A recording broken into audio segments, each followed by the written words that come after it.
Starting July 5th, most international travel restrictions for Canadians, permanent residents, and certain foreign nationals who are fully vaccinated will lift.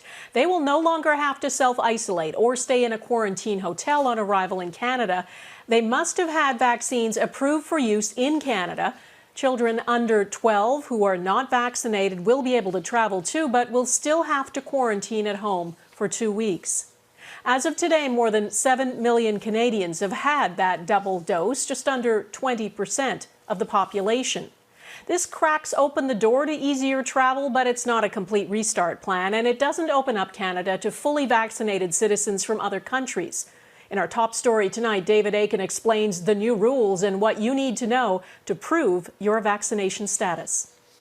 We haven't reached the finish line. There's a lot more work to do. An important point for fully vaccinated Canadians and permanent residents who can start thinking about punching their tickets and avoiding quarantine. But there is a catch. To be very clear, with fully vaccinated travelers, you will still need to meet a series of requirements. Requirement 1, you must use the federal government's ArriveCan app on your smartphone. That app is mandatory and has already been used 2 million times. Our ArriveCan app has proven to be a very effective application. Using that app, enter your travel history for the prior 14 days. Enter confirmation of a negative PCR test taken before you return to Canada. Then, upload digital copies of your proof of vaccination. And right now, the only vaccines Canada will accept are Pfizer, Moderna, AstraZeneca, and Johnson & Johnson. No others. It is the traveler's responsibility to plan ahead, to understand their obligations, and to ensure that they are eligible. You will also have to carry a paper copy of your vaccine proof. Upon arrival in Canada, you must take another PCR test. Do all that, and if your tests are negative, your reward is at hand. Fully vaccinated travelers will no longer have to quarantine or complete the 8-day test. Now, for everyone else, there are no changes to the rules. The government's quarantine hotels will still be running, and foreign nationals on non-essential travel, in other words, tourists, are still prohibited. This government believes that a prudent, careful, and cautious approach to alleviating measures is what's required. And there wasn't even a hint today of what comes next. When will we move to the next set of restrictions coming off? In fact, industry and travel groups condemn the federal government for not even providing benchmarks or metrics that must be met to move to the next phase of border reopening. Donna?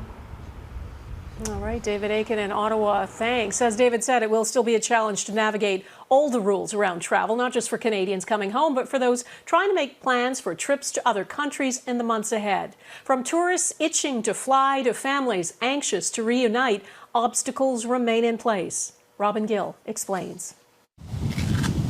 Angela Joy and her family are anxious to visit the United States. She's fully vaccinated, but her 2 children, both under 12, are not. I would feel comfortable traveling right now, but it's really just the logistical afterwards that is kind of a hiccup in the whole thing. Any travel outside of Canada would require a 14-day quarantine coming back for the young ones, even though under the new rules, Mom doesn't have to. We want to be able to travel like everybody else and like the rest of the world. The Ontario family would like to reunite with Angela's dad, Mike, at their cabin in Washington State. He's double-dosed and stuck in British Columbia.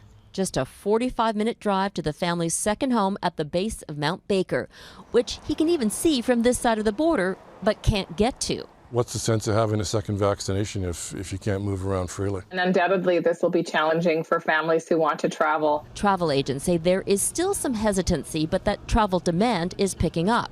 We are seeing what I would call a bit of a booking boom.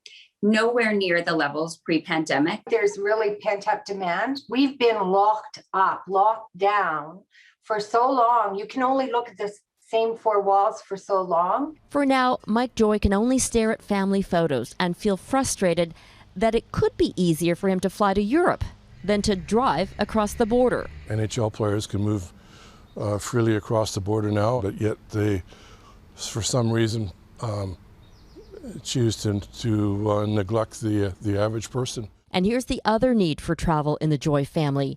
Angela's husband is a pilot and hasn't been working since the pandemic began. I want people traveling, not just for myself, but so my husband can go back to work. Just another reason they're so ready to finally take off. Robin Gill, Global News, Vancouver.